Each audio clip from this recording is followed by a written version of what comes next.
Welcome to our continuing series, Questions and Answers for a World in Crisis. Today we take up one of the most important subjects for our modern world, especially the youth, education and the aim of human life.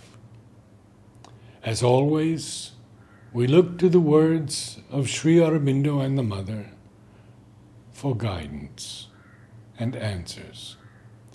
And as we read, perhaps for the first time, that education is not at all what we learned in the past or assumed it to be, we are grateful for the divine grace and knowledge that comes to us through the avatars of the new world. From the Mother. The conditions in which men live on earth are the result of their state of consciousness. To seek to change these conditions without changing the consciousness is a vain chimera. Those who have been able to perceive what could and ought to be done to improve the situation in the various domains of human life, economic, political, social, financial, educational, and sanitary, are individuals who have, to a greater or lesser extent, developed their consciousness in an exceptional way and put themselves in contact with higher planes of consciousness. But their ideas have remained more or less theoretical, or if an attempt has been made to realize them practically, it has always failed lamentably after a certain period of time. No human organization can change radically unless human consciousness itself changes. Prophets of a new humanity have followed one another. Religions, spiritual or social, have been created. Their beginnings have sometimes been promising, but as humanity has not been fundamentally transformed, the old errors arising from human nature itself have gradually reappeared, and after some time we find ourselves almost back at the point we had started from, with so much hope and enthusiasm. Also, in this effort to improve human conditions, there have always been two tendencies, which seem to be contrary, but which ought to complement each other, so that progress may be achieved. The first advocates a collective reorganization, something which could lead to the effective unity of mankind. The other declares that all progress is made first by the individual, and insists that the individual should be given the conditions in which he can progress freely. Both are equally true and necessary, and our effort should be directed along both these lines at once. For collective progress and individual progress are independent. Before the individual can take a leap forward, at least a little of the preceding progress must have been realized in the collectivity. A way must therefore be found so that these two types of progress may proceed side by side. It is in answer to this urgent need that Sri Aurobindo conceived the scheme of his international university, in order to prepare the human elite who will be able to work for the progressive unification of mankind, and be ready at the same time to embody the new force which is descending to transform the earth. A few broad ideas will serve as a basis for the organization of this university center and will govern its program of studies. Most of them have already been presented in the various writings of Sri Aurobindo and in the series of articles on education in the Bulletin. The education of a human being should begin at birth and continue throughout his life. Education, to be complete, must have 5 principal aspects corresponding to the 5 principal activities of the human being: the physical, the vital, the mental, the psychic, and the spiritual. Usually these phases of education follow chronologically the growth of the individual. This, however, does not mean that one of them should replace another, but that all must continue, completing one another until the end of his life. We propose to study these 5 aspects of education one by one, and also of their interrelationships. Before we enter into the details of the subject, I wish to make a recommendation to parents. Most parents, for various reasons, give very little thought to the true education which should be imparted to children. When they have brought a child into the world, provided him with food, satisfied his various material needs, and looked after his health more or less carefully, they think they have fully discharged their duty.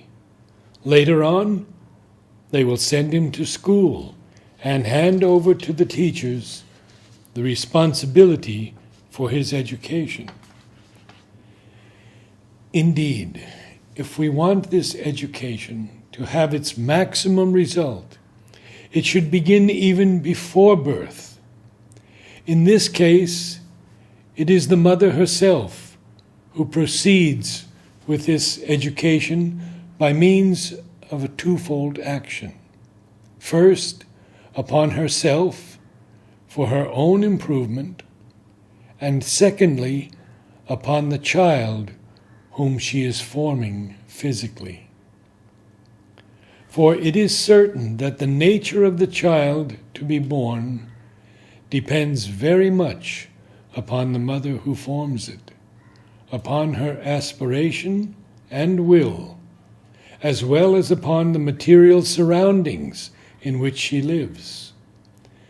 To see that her thoughts are always beautiful and pure, her feelings always noble and fine, her material surroundings as harmonious as possible, and full of a great simplicity.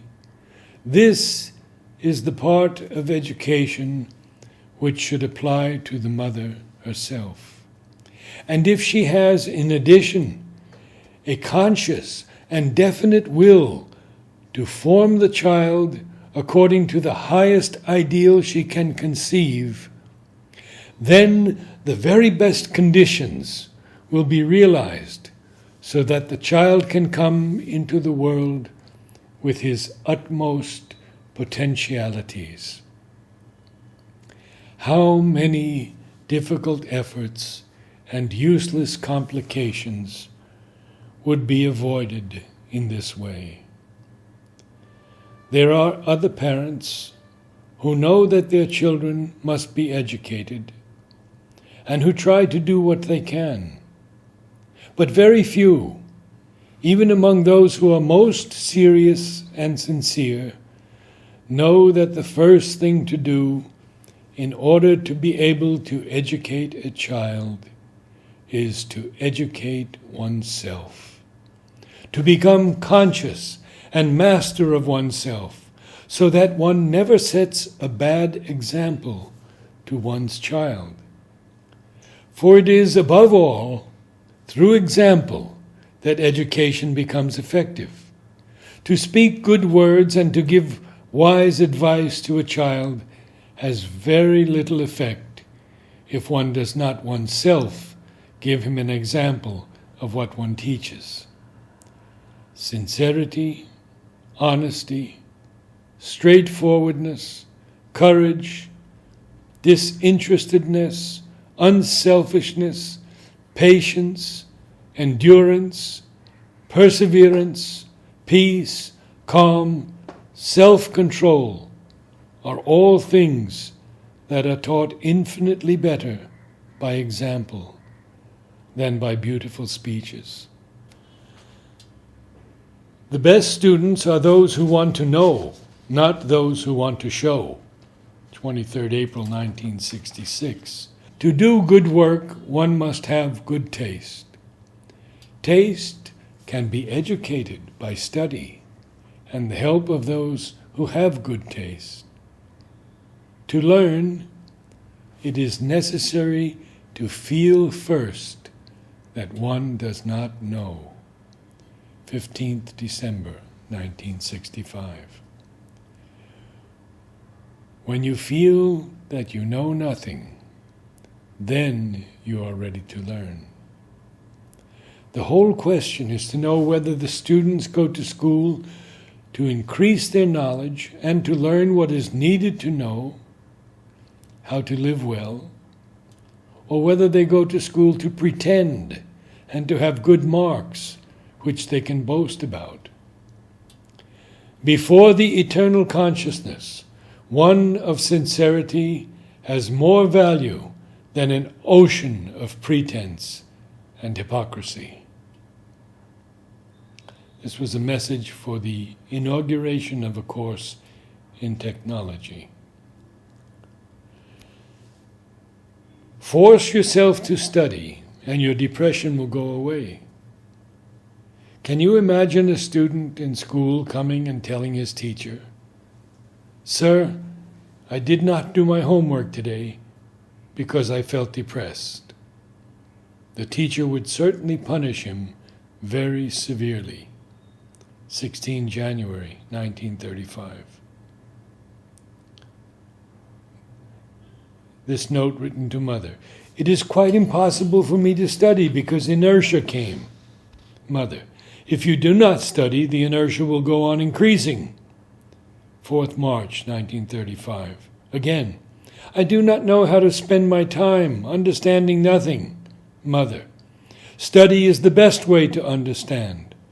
You tell me to study, but I do not like studying." You do not give enough time to study. That is why it does not interest you. Everything one does with care necessarily becomes interesting. 10th April 1935. "Which path must I take then? What is the right and true way of making the effort?" Mother. "Do what I explained to you yesterday. Make your brain work by studying regularly and systematically. Then during the hours when you are not studying, your brain, having worked enough, will be able to rest, and it will be possible for you to concentrate in the depths of your heart and find there the psychic source. With it, you will become conscious of both gratitude and true happiness."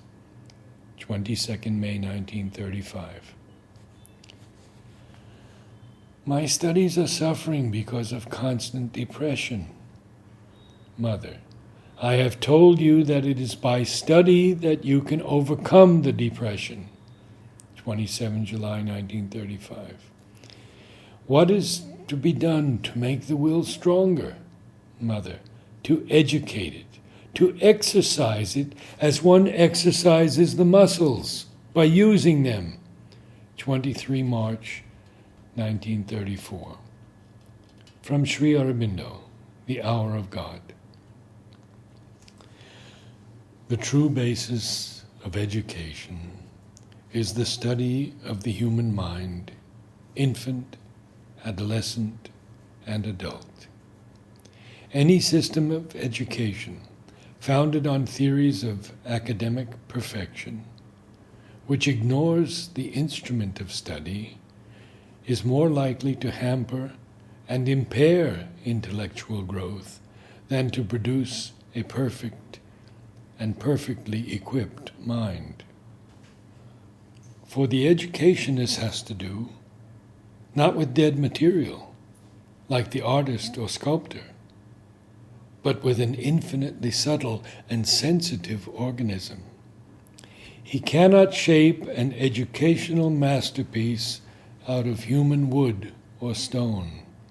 He has to work in the elusive substance of mind and respect the limits imposed by the fragile human body.